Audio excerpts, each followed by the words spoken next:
We had a bit of news this morning. I believe the outages were this morning. Binance halted withdrawals for a few brief periods. And we don't know very much about this right now. They claimed that it was to help clear a backlog, which I take at face value, but it still is interesting. I think mostly from kind of a historical perspective and a couple of other things. But Zach, you're kind of a technicals guy. Why does this matter? Why does it matter if Binance halts withdrawals for 25 minutes? It doesn't seem like a big deal, right? It doesn't seem like a big deal, but crypto moves fast. Windows of opportunity close in 25 minutes very often in this space. So for the users who were impacted by that, that certainly matters. I mean, it may or may not, shake their confidence in a crypto exchange that has long been among the top dogs in the industry.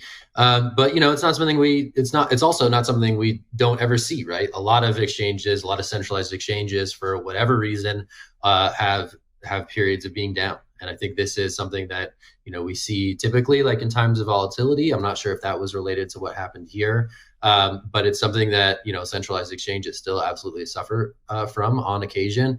And it's something that, as more people enter the space and typically turn to the sort of centralized exchanges first before kind of like maybe porting over to the world of decentralized exchanges and DeFi, I think it's going to be something that's going to test these companies quite a bit, right? We're seeing a ton of advertising, be it crypto.com, FTX, you name it, who are trying to onboard the next billion users of the crypto.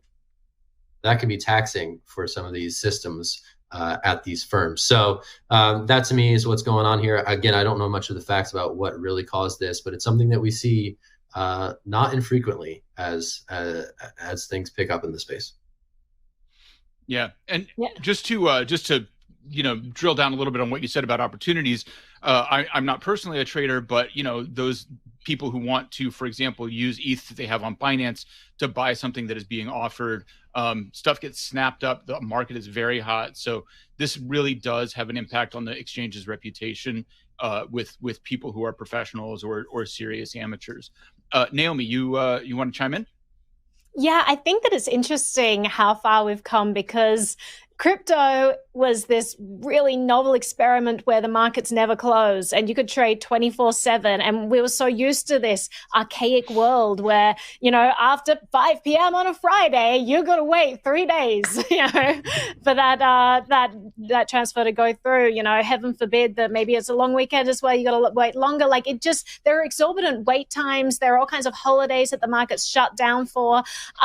And so we were used to that system, and suddenly we got crypto where everything is always on and you could do anything at any time of the day. And it's like this luxury. And now to have this report about it was closed for 25 minutes, stop the clock, so I just think that it's pretty interesting to see this as being like a big thing, because crypto really does spoil us. It's so much better than the existing model where there are so many restrictions to when and what you can't do.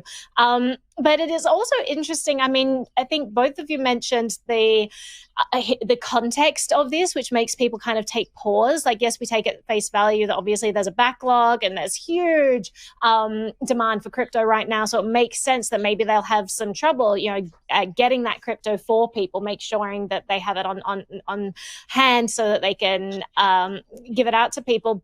But the history of this is kind of around, we know Mt. Gox has had issues around this. There have been all kinds of Quadriga, scandals, all these things around exchanges where suddenly if there's a pause that was unscheduled, the whole crypto community kind of holds their breath for a moment to figure out whether this is just another Mark Karpellis, everything's fine and we're about to reopen all of the withdrawals again really soon, or, whether it is literally just there's just a backlog, So it seems it was just a backlog.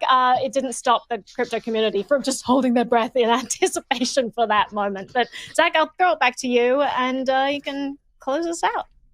Can I make one last comment? You can make one last comment. Yeah. So, this is particularly relevant, Naomi, you're bringing up the panic, and it's particularly relevant for Binance because, it is one of these stateless organizations that probably faces a lot of complexity in their banking relationships. So this was a pause on the crypto side, but in a lot of previous cases, these pauses have been because there has been a serious disruption to fiat banking relationships.